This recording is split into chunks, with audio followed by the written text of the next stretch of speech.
Everybody Hates Rand is a Wheel of Time podcast that will contain spoilers for all 14 books. So if you're anti-spoiler, pause this, read all 14 books, and come back. We'll be here, waiting. Our title is a joke and is meant to be taken as such. In the context of this podcast, everybody refers to us and our cat. You are free to feel however you want about Rand, who is a fictional character. Don't DM us. The world is a mess, Dark One stretching out his hand. The dragon's reborn, the fire's been fanned, but everybody hates Rand. Everybody hates Rand.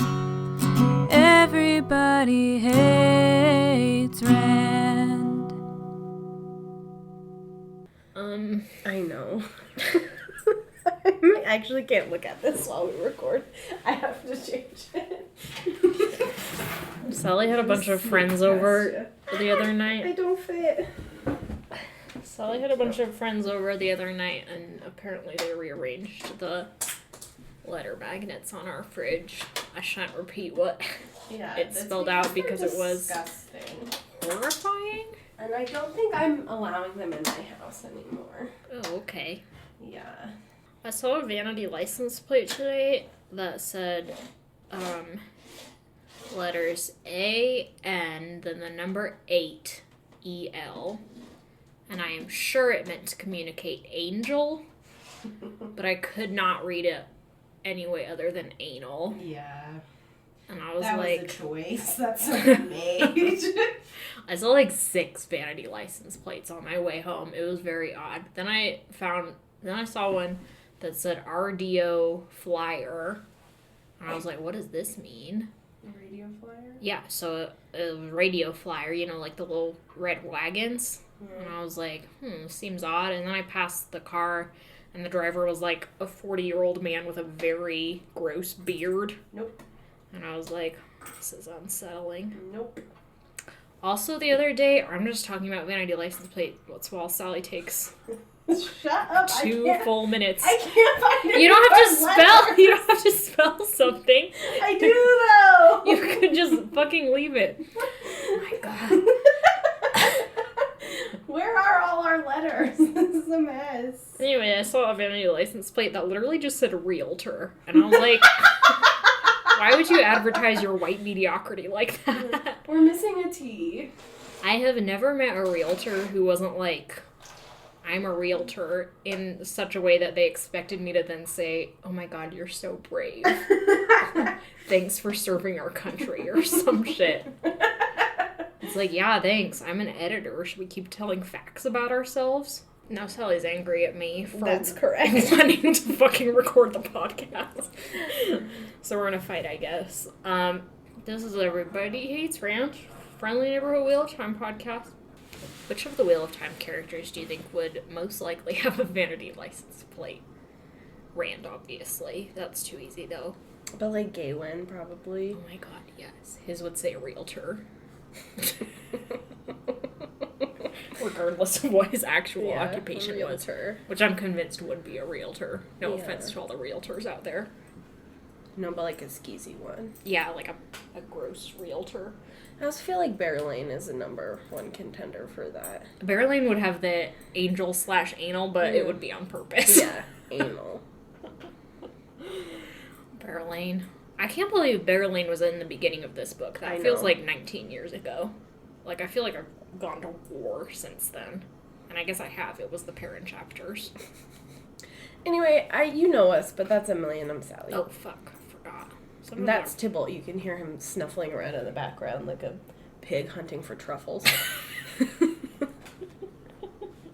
That's such a good visual. So, there's 3 chapters, right? Yep. Okay, there were 3 chapters. 48, 49, and 50, I believe. You're so good at remembering the numbers. Which is terrible, but at least they weren't parent chapters, but they were Rand chapters. Yeah. So, like, where's the hierarchy, you know? In the Shadow Rising, I feel like parent is worse just because Rand has, like, the interesting cast of characters around him. Yes. Perrin has Gala and Loyal and Bane and Chiad, but they're given, like, 4 lines because he and Fail have to talk constantly or they'll die. That's true, and argue constantly and abuse each other constantly. Yeah, and it's like, I just want to go talk to Ruark, my dad. Given Rand and Avienda aren't exactly laying the foundation for a healthy relationship in these chapters. Yeah, But hey, at least Matt's there. That's true. Matt's there trying to seduce a married woman. Is she married? I thought she was married to Who? that dude. Oh, The peddler. is Zendra? I think it's like, it's just like they're together, maybe. Okay, fine. I don't know. A taken woman. How do you signify that you're married in the Wheel of Time world? Like, people don't really have rings, do they? I don't know. It's not I know in mentioned. Abu Dar they wear daggers. Yeah. Which is so weird. I always thought it was kind of cool. Like, I want a marriage knife. Okay. I'll keep that in mind. Forget about a ring. Give me a fucking dagger. So the, like, first chapter is, like, one of the classic Robert Jordan monologues. Mm-hmm. That's like, Montage-ologues. hey, it's been 11 days or whatever since the last time you were with these characters. Let me just give you a hot update on what's going on with them. Point number 1. Rand and Avienda suck. Point number 2. Asmodean, totally Asmodean. Obviously. Can't be fucking more obvious about it. He's like, hey, can I ask you some personal questions? It's for my epic poem. It's for my ballad. And it's like, that's the worst fucking lie of all time, Asmodean. And then he's like, how are you gonna kill the Dark One? Just asking for a friend. Asmodean's like, which, and don't be alarmed by the specificity of this question, which of the Forsaken is highest on your hit list and which is lowest? Yeah. Can I make a case for Asmodean? He's just gay and stupid, and he wants to play the harp or whatever. And Rand's like, fine, I guess you can teach me how to channel. I know, it's a weird plot. Yeah, Matt's trying to hit on a married woman or whatever because ethical non-monogamy is an option. And desert makes you horny, I guess. I mean, there's nothing else to do. Might as well true. fuck. There's nothing else to do. And, like, Lan is like, let me continue to teach you the sword, Rand. And it's like, I'm so bored of them learning how to use swords. Ooh, sorry. Here's my thing about Lan teaching Rand how to use swords. At the end of fucking book 2, after Rand had like, I don't know, 3 101 lessons, he passed the final exam to get his master's degree in sword fighting. Yeah. You know? Like, he's already got a PhD in sword fighting. Why do we have Lan continuing to teach him? Not that I'm saying, like, don't continue to practice your art or whatever, but it's like, I don't want to hear about it. Yeah, it gets, like, after Rand, like, Robert Jordan does this. He, like, got rid of all of his stakes in books 1 through 3, it feels like. Yeah. Because he's like, Rand beat a literal master swordsman from another continent. Despite having used a sword for perhaps 2 months. Yeah, and it's like, oh, okay, well, obviously he's the best at swords ever. Yeah. And it's like, oh, and he's killed like 16 Forsaken. Yeah. Well, he killed Ishmael 3 times. Yeah. So it's like, homie.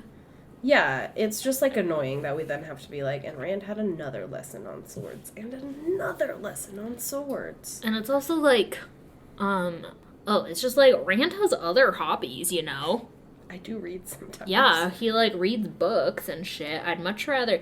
Later in the series, they have Min, obviously, just, like, hanging around Rand. And literally, she's just, like, an arm piece. Like, Rand... There is not a scene with Rand where Min is not literally hanging off his arm. And it's just, like, she's there to occasionally make a sassy remark. And to fuck Rand, I guess. But they also give her this, like, weird plot about really liking this scholarly museum guy who gets murdered, and she's like, so she's constantly like researching and studying and looking at books and stuff, she's trying to figure out like, can my boyfriend survive the last battle or whatever. And it's like such an obvious attempt kind of to make Min more than just Rand's bed warmer, for lack of a better word. Yeah. But it's also just like, it's hijacking what I want Rand to be doing. Yeah. Like, I want Rand, I know he's, like, ruling continents and whatever the fuck by the time you get to book 4. I mean, book 5 or 6. But, like, he was interested in reading in the first few books, so I would expect him to, like, take an interest in his future and what he can do, rather than just relying on, oh man, why don't you update me? Why don't you give me your weekly report? Will you please defend your thesis to me? That sounds miserable. I know. I have such a vivid flashback to meeting with my thesis advisor every Tuesday. I'm so sorry. So that's my complaint about swords, among many. Yeah. Yeah. I also just, like, why can't we just talk more about him learning how to fight spears? Or doing magic? Or, like, hand-to-hand combat or something. Oh my god, what if Rourke was out there just kicking his ass every day? Oh my god, I would love that. If it was, like, instead of Rand and Land being like, oh my god, it's so hard to be in love with a woman, or whatever the shit they're talking about, to just have Rourke be like, I'm gonna fucking kick your ass until you're a black belt, like I am. Yeah. It's like, cool. This I can get behind. Because Rand needs his ass to be kicked every now and then. Probably on the daily would Probably suffice. on the daily. Yeah. He's very annoying to me in these chapters. Yeah, because he's like, oh, don't worry, I'm not culturally appropriating fully. I'm not wearing the ale garb except for the, like, head turban. Yeah. And it's just to keep the sun out. But it's also like, Rand, you're in this situation which is sort of just like, I don't know. I know, it's just, like, weird, because objectively it's, like, not a bad stance that he's taking, where it's, like, I'm not fully ale, and, like, I feel like that would be, like, a blight on the ale's honor, or something that they would get hung up on, but at the same time, it's, like, the fact that you're harping so much on the fact that you aren't ale is, like, a weird... I don't know, it just gives this, like, weird taste. It starts to make it less about, like, Rand just being, like, aware of what is culturally appropriate and what is not, and more about, like, Rand harping on his heritage issues. Yeah. Being like, I'm not ale, I'm from the Two Rivers. And it's like... And they just have to deal with that. Okay, you need to, like, fucking process that you are biologically half ale, and this is part of your culture, and you can choose to learn about it or not, and clearly you're not choosing to learn about it.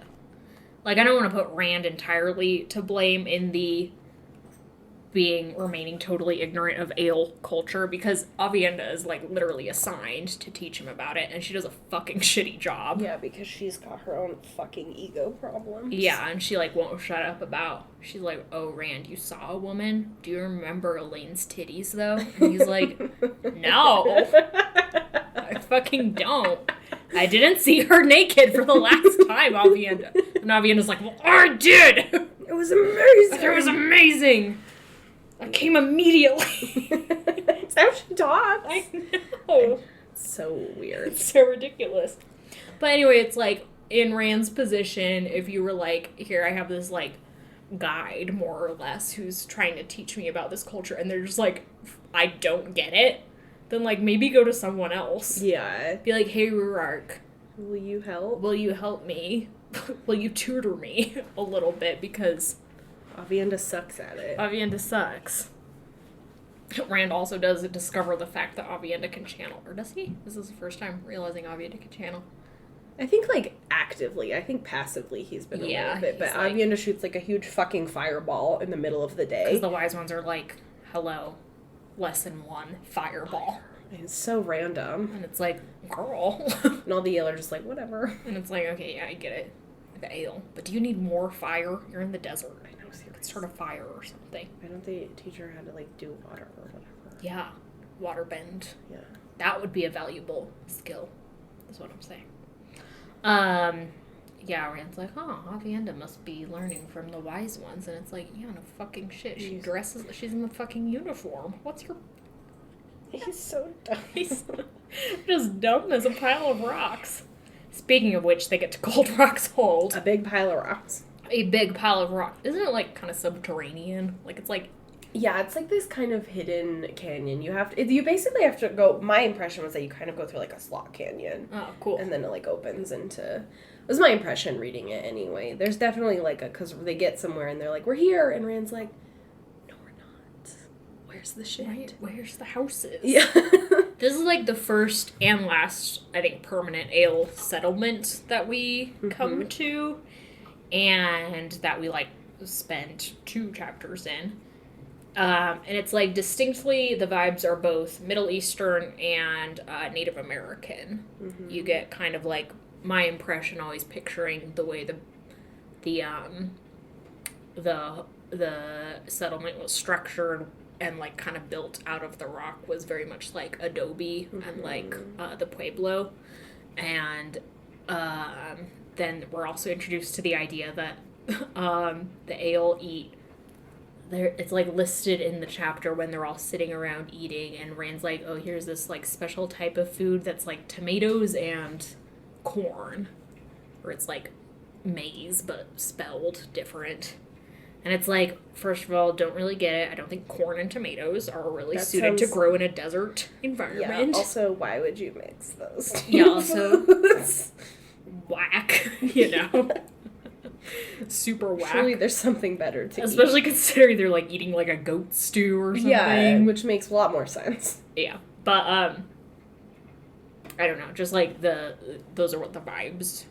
Yeah, well, and Avienda mentioned at one point, like, you should grab the food with your right hand, and there's, like, a bunch of, like, there's no chairs. They do a lot of, like, sitting on the sitting floor. on cushions and things. Yeah, so there's distinctly non-Western vibes and sort of an amalgamation of Native American, Middle Eastern, definitely, Middle East, North Africa, Far East, sometimes. I think it's, like, easy to forget, especially as we're introduced to, and I've been thinking about this a lot because of where I am in A Memory of Light, as we're introduced to, like, the Shanshin and the Sharins a little bit later on, how, like, the ales sort of start to fit into this conglomerate of, like, Eurocentrism and, like, the focus on Western parallels in fantasy. And it's like, but the ale are distinctly supposed to be not that. Yeah. And it's just, like, because of, I don't know, how they're positioned in the plot, how they sort of are immediately part of Rand's forces. It just is kind of like a little easy to forget that, I guess. At least for me. No, yeah, I think that's, like, even by the time you get through this book, you're like, or when you're into book 5 and the ale are moving back with Rand across the dragon wall or whatever, it's just like, oh yeah, they're ale. Yeah. It's like, this is like, I really appreciate this, like, glimpse into their culture because it lets you just, like, sit with the fact that everything in their culture is different.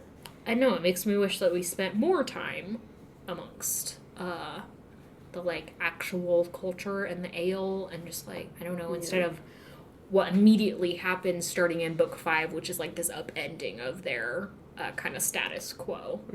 Because we immediately get people who are resisting what Rand reveals at the end of this book, and that's leading to all these sort of, like, I don't know, weird offshoots of their culture.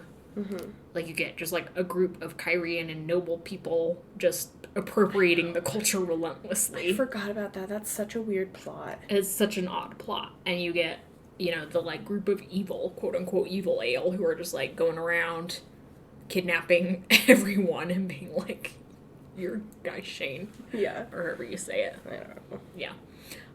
You're Guy Shane, and you're Guy Shane. It's insane. The ale are insane. Yeah, it's just, like, nuts. And they're just, like, in Murandy or wherever the hell, because of that weird plot where Sam Hale and Grandal are like, you know what would be hilarious? If we just teleported them everywhere. How fucking wild would that be? With their, like, weird little teleportation box or whatever. Or whatever. So odd. Wild. But yeah, they get to Cold Rock's hold. There's some whole, like, social status drama with who goes to introduce themselves to the Roofmistress, whose name is Leanne. Yeah. Leanne. And is revealed to also be Ruark's wife. And Rand's like, what in the fucking? Yeah. And I'm like, I don't really care. I just want to know if Leanne and Amis are, you know. I want to know if this is true polyamory. That's what I want it to be. That would be amazing. I know it's not, because Robert Jordan was a coward. True. And was just like, oh, polygamy's liberal. And it was like, what the fuck? What are you talking about? It is, in fact, not. But I like to think that Leanne is more excited to see Amos than she is to see Rourke. She's like, that's my hot wife. Yeah. We're just excited to see them both. Yes. Because Ruark is a babe. Ruark- Reese is a babe. They're all just... Sounds like Leanna's a babe. They're all just a trio of hotties. Yeah.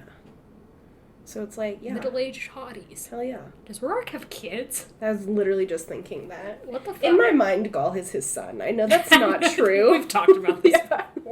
They, like, never spend time on screen together. Yeah, but I'm just like, Gaul is his child. He has to be. That's Gaul. It just makes sense in my head. They're just two wholesome Yeah. lads. I don't think Ruark has I don't think he canonical has kids. I mean, I'm sure he does. Like, Avienda has a biological sister. Oh, yeah. And that's just, like, kind of mentioned in passing. Spat away. I don't get why siblings are so low-key in the Wheel of Time universe. Yeah. Very odd. It is odd. Like, everyone who has siblings is like, I've immediately forgotten about my siblings. Siblings? I don't know her. Siblings, yeah. Yeah, like, the only one who remembers his sibling is Gavin, sort of. And then he's like, oh, no, I'm obsessed with eggs, so... Egg. And also my sister, where are they? Yeah, actually, I forgot. And Elaine. Yeah, Elaine is honestly the only one who talks about her siblings, and not Gawain, just how much she hates Galahad. All the time. She's so annoying. Yeah. I know, but Matt is never like, I wonder how my sisters are doing, Yeah. you know? Perrin's whole family just gets murdered. So it's just like, Robert Jordan, why would you give them families? I know, just like have everyone be a dang single child. It's because fine. Whatever. Just don't murder Perrin's entire family. Off screen. But anyway, the roof mistress is like, yeah, come on in, except for you, Couladin, fuck you. Stay outside. Yeah, because Couladin does a bad and asks for hospitality the way a clan chief is only allowed to. And everyone is relentlessly like, Couladin, you're not a fucking like clan chief. Saying it does not make it so. Saying it does not make it so. Just because your brother died Yeah. and you did nothing about it Yeah. is like, does not make you the chief. So Leon totally just like dunks on him and like says like the worst possible thing that you can say to someone asking for leave, and Avienda's like, oh shit. Can you imagine if like Yeah. Avienda and Rourke just start like reacting? Like in that gif with Yeah. with the guy in the rap battle. Yeah, and all the kids are like, Oh yeah, imagine so just all funny. the ale. All like Because it honestly is so brutal, and I'm Yeah, obsessed with her mic immediately. drop. Yeah. Yeah, she's so cool. But she's all like, come on in, the wise ones get there. And they all go to like Leon's house, I guess. It's kind of where they're staying. To like eat and chat a little bit. There's like little like nuggets of ale culture smattered throughout there, but Spattering. yeah, it kind of feels irrelevant to talk about, because if they're relevant, we'll talk about them later, I'm sure. Matt is just there. Yeah. They give Leon some looted stuff from the Stone of Tear. And she's like, oh! They're like, enjoy this treasure. Yeah. And she reacts like my mom when you give her lotion for Christmas. Yeah, it's so pure, and Random Matter She's like, oh my god. okay. And Random Matter like, oh. I fucking watched them take that off the wall. And be like, wee.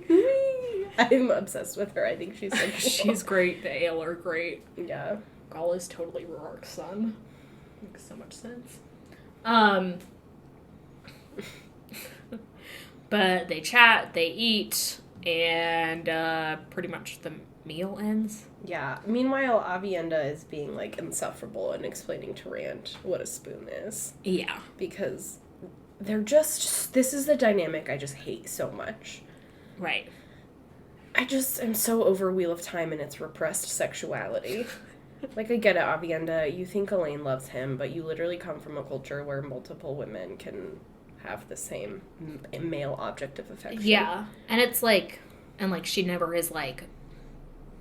Oh, but they don't do that in the... Yeah. Where Rand and Elaine come from, so therefore it's inappropriate. Like, that never seems to occur to her. But, given it's also just so... It's obnoxious that we're never in Avienda's point of view for any of this. Yeah. Even as we get into book 5, I don't think we get Avienda's point of view, really, until she's separated from Rand. Yeah. Which is obnoxious because then we're getting it all filtered through Rand. And it's like, no, obviously Avienda's behavior is inexcusably bad. But, like, having her narrate to us what is going on would maybe it would make it feel a little less relentlessly bad. Yeah, I just, like, it's very immature. Yeah, this is the book all about immature couples. Yeah. It's just... Maybe it's a theme or whatever, but it's an annoying one. Well, because, like, then you never get to the mature couples part of the Wheel of Time. Where are they? Everyone is just shitty to each other. It sucks. I guess Moiraine and Tom are quote-unquote mature because, I don't know, they probably have to use Viagra. Have I told you about the billboard on my way to work? I have seen it on my way to The one that literally just says "Gone Limp." Yeah. Question mark. It's disgusting. It's so bad. There's one going up to Salt Lake too, on the I-15 or whatever, by the Dollar Tree. Oh, and it says the same thing. Yeah. Gone limp. Gone limp. Got milk. Gone limp. Like, it's just so terrible. Gone limp. Gross. Yeah, so Rand is like, Avienda's being a real mean. I better get her a present to buy her silence. It's so weird. To bribe her to be nice to me. I know, he's so stupid. So after, like, the meal's over, he just, like, goes for a walk and finds the maidens and is like, hey, I want to give Avienda a present. And they're like, oh, so you want to marry Avienda? And he's like, what? No. And he has to perform this, like, tea-drinking ritual with, like, 75 maidens. Yeah, where it's like, and he has no clue what's going on the entire time, but they're basically giving him permission to, quote-unquote, court Avienda, which is sweet in terms of, like, their relationship to Avienda. I don't know, it's just like, oh, they still consider her... Yeah, part of their... Yeah, one of them, their but... gang. Oh, I like No. this. This is fun. Yeah, it's my diabetes awareness bracelet. It's very cute. Thanks. But, yeah, Rand is just like, I don't have any clue what's going on. So, of course, we, first reading this, have no clue what's going on. But they're all like, okay, sweet, thanks. Here's a bracelet or something that has flowers. And Rand's like, I like it for Avienda because it also has thorns. Because Avienda is beautiful, but she's also so mean. And it's like, this metaphor for women has been around since goddamn Shakespeare, if not earlier. And it's tired. Yeah. It's so tired. I just am like, I know we had that whole episode in season 2 where we talked about how we don't like the term deflowered. Because I genuinely just, like, want women to stop being compared to flowers. It's so bad. Like, can you think of no other goddamn metaphor? I know. It's like the most second grade notion. Yeah. Like, you know, it's pretty flowers. You know what's pretty? Avienda. You know, it's also pretty women. Like, oh my god. It's, again, only Hozier is allowed to write about women. I know, and only because he's like, I have good metaphors about women. She's just a tree and I've decomposed at her roots. And Yes. I'm like, yeah! I'm like, cool! He's like, I'm a bog mummy, and she just pulled me out of the bog. Yeah. She's a witch, and now we're in love. Yeah. And it's like, okay, cool. Cool. Amazing. Cool. Yeah. Only Hozier. He's like, I'll be a revenant to be with her. And I'm like, oh, damn. See, that's a profound thing to say about a woman. That's cool. He's like, and she pegs me. And it's like, cool, Hozier. Yeah. Fucking... Hozier gets it. Fucking legendary. Let's let Hozier rewrite the Wheel of Time. Oh my god. None of it would be the same. Hozier would be like, toss it out. Well, first of all, burn it. First of all, it's terrible. Rewrite it. The entire thing. This is Hozier's Wheel of Time. Anyway, so Rand is like, hey, Avienda, have this bracelet, and yeets it at her head. She's like cleaning a rug or something, and it's like, She is. fuck you. Yeah. But then she's like nice to him barely for a second, and he's like, nice. He's like, victory. oh, sweet, now I can go have a sex dream about you. Because that's how his brain works! No, the sex dream is so insufferable, too. I know, he's like, oh my god, men in a lane, and now Avienda's there looking at me with disapproval. And then Lanfear gets naked and bites my neck in the water. Which is like, what is happening? I know. It's so bad, because, like, his sexy scenes aren't even sexy. They're not. You know? Like, there's a way to write about someone biting your neck in a way that is sensual. Yeah. But no, it's just like, well, that was unpleasant for all parties. Me especially. Me especially, the reader. I would like to file damages. Anyway, Rand wakes up, and who should be in his room but Avienda? And she's like, hey, just so you know, the wise ones monitor your dreams. And he's like, great, thank you, big brother is always watching. And then they just saw that weird sex dream. He's like, who? Yuck. Like, I can never dream again. He's like, yucko, I guess I have to stay awake for the rest of my life. That's horrifying. Then there's like, here's something, so he goes out and it's a drag car. Drag car. It's a drag car. Who has already eaten one of the wise ones. One of the guys. Oh, that's right. Well, and one of the guys, Shane, I think. I forgot about the wise one. And the wise one who, you know, was irrelevant because we never mentioned her because we knew she would die in this chapter. But, so Rand's like, hello, alarm, being attacked again for the 19th time because you can't spend more than 2 weeks with me without getting attacked. That's the pattern. It is the titular pattern. I think literally, because he last got attacked 11 days ago. Mm-hmm. Before that, he got attacked real good at the Stone of Tyr. With all those Trolloc invasions. Yeah, I'm just saying, he gets attacked every 2 weeks. That sucks. What a pattern. Yeah, you could set your watch by it. Works just like, I'm ready. It's been 2 weeks. It's been 2 weeks. It's like your period. You have an attack tracking app. When are the Trollocs coming? When are the Trollocs coming? Sounds like a terrible metaphor for your period. Oh my god, like, well, there's are the bloodshed Trollocs either way. Are the Trollocs here? Are the Trollocs here? I'm gonna mess with my app to see if it can ask you that. Ask me that. Literally. Anyway, but then there's an attack. It flops over to Matt's point of view for no reason, really, except that, I don't know, even Robert Jordan got sick of writing in Rand's point of view. I was like, I can't do this anymore, let's talk about Matt. And Matt's like, oh, dang, I've got all these memories.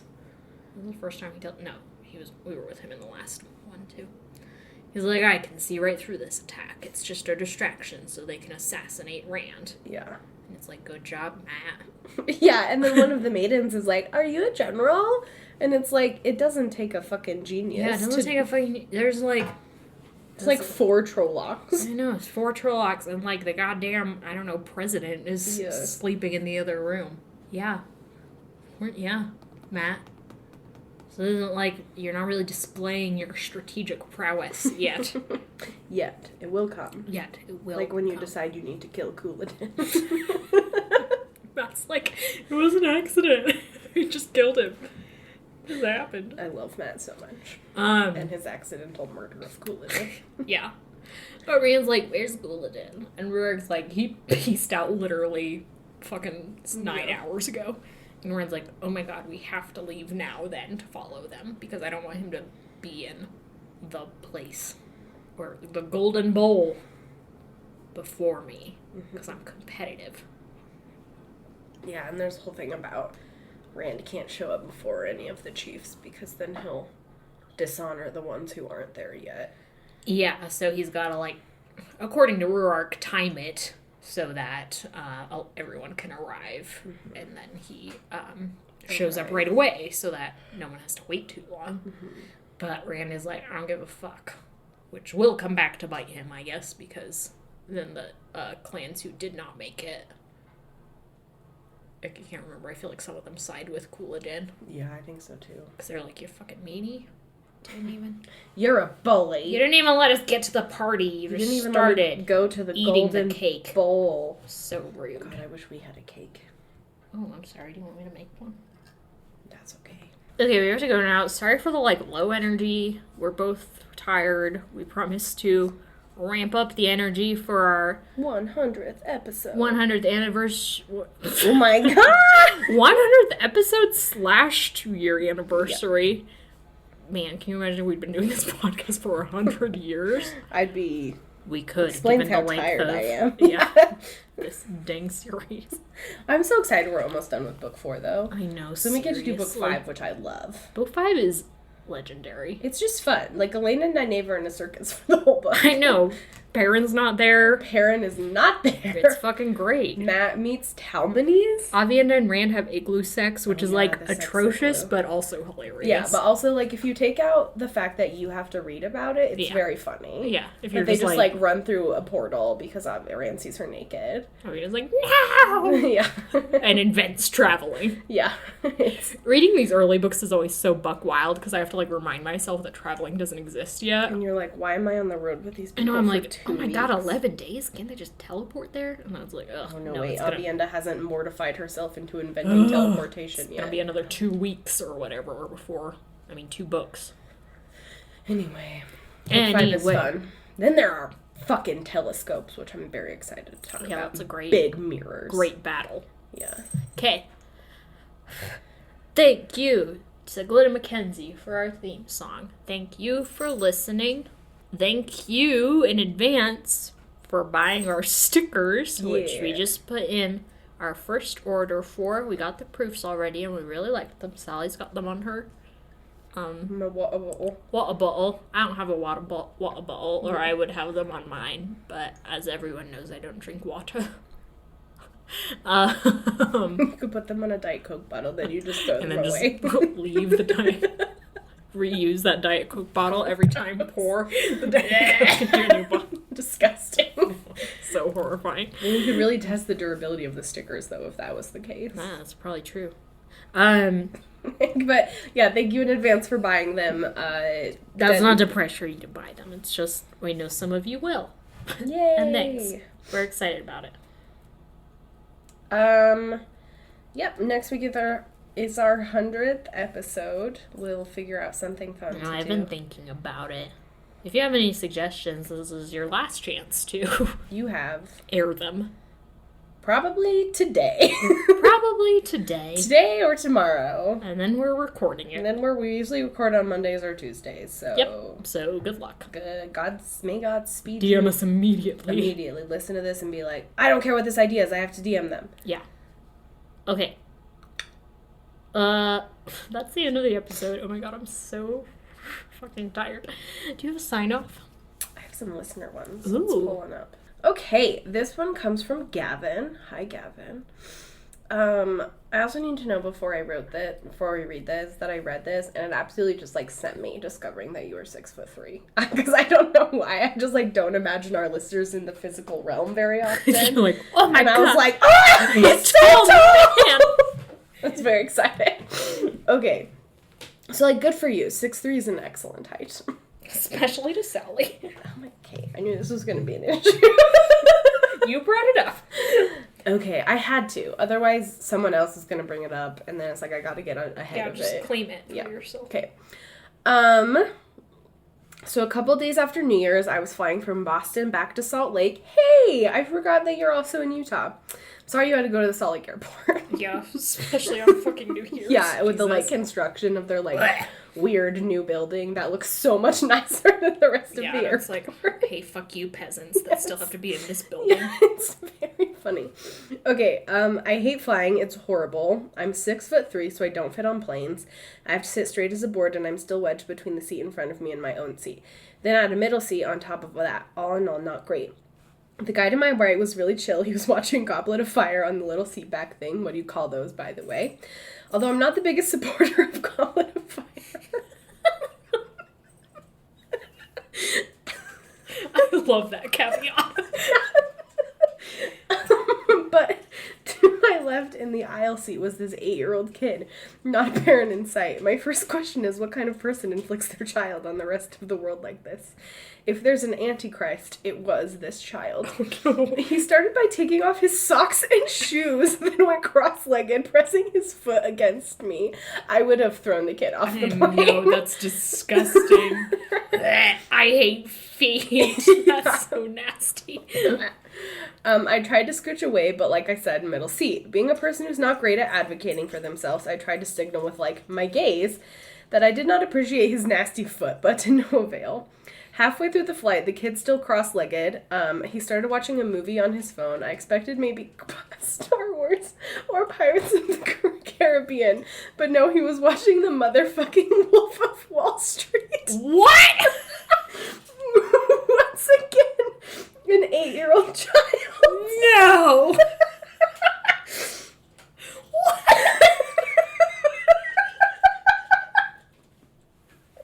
Is this one of the Trump children? For God's sake. No social decorum. So, if you've seen the film, you probably remember the scene of DiCaprio and Robbie on a bed of money. Well, evidently this kid remembered that scene too. After watching the first 20 minutes or so, he scrubbed ahead to that scene in the movie, still cross-legged in the airplane seat. Now comes the horrible part. That's not oh my god, I'm so nervous. Luckily, not as horrible as what you'd expect, but pretty bad. After this scene ended, he rewound and watched it again, then again, and again. This went on for about 20 minutes. The guy sitting to my right noticed what... and we had one of those telepathic conversations on whether or not to say something. In retrospect, we probably should have. The kicker is that when I went to get my luggage, I saw the kid run out to his mom, who'd been waiting for him at the airport. The guy who was sitting next to me was standing by the baggage claim, had the biggest grimace I've ever seen. All in all, the worst flight of my life. Yeah, I would say so. I'm so overwhelmed by this.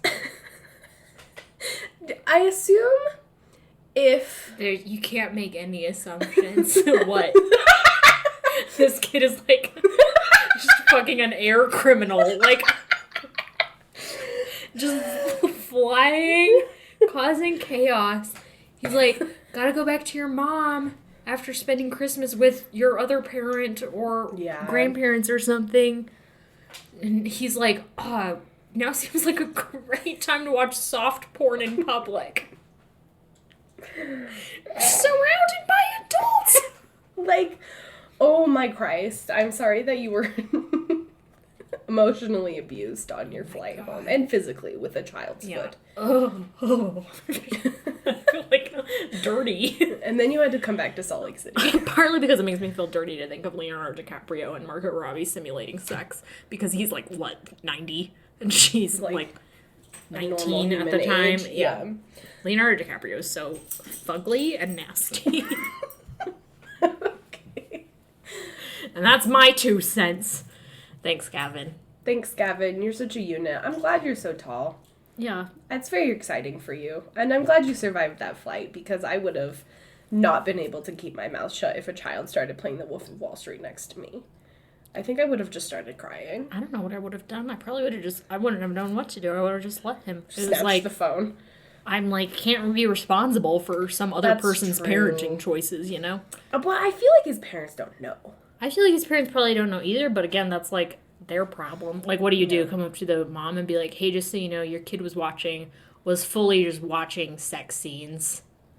On the airplane. On the airplane, like, on repeat. Like, clearly he's going through some shit. And then she's like, oh yeah, we let him watch a sex scene every night before bedtime. Like, it's his good night story. You can have one sex scene as a treat. Oh, I'm just going to be shuddering all night. Gross. Thank you, Gavin. That was such a good sign. Thanks. Have a good week. Don't do work, Rhymes.